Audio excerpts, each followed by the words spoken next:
If you didn't set Vivaldi as your default browser during installation, but you've decided you like it and want to use it as your main browser, here's how to change it.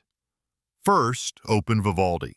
Depending on which browser layout you're using, the Vivaldi menu icon may appear in a different location. In the classic layout, it's located in the top left corner of the browser window. If you're using a layout with a hidden menu bar, simply move your mouse cursor to the top of the screen and the menu will appear.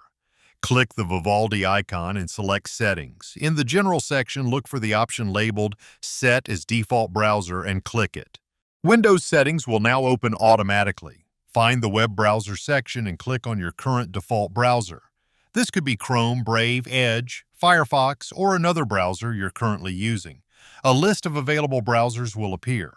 Select Vivaldi from the list to make it your new default browser. Once that's done, Vivaldi will be used automatically whenever you open web links from other applications.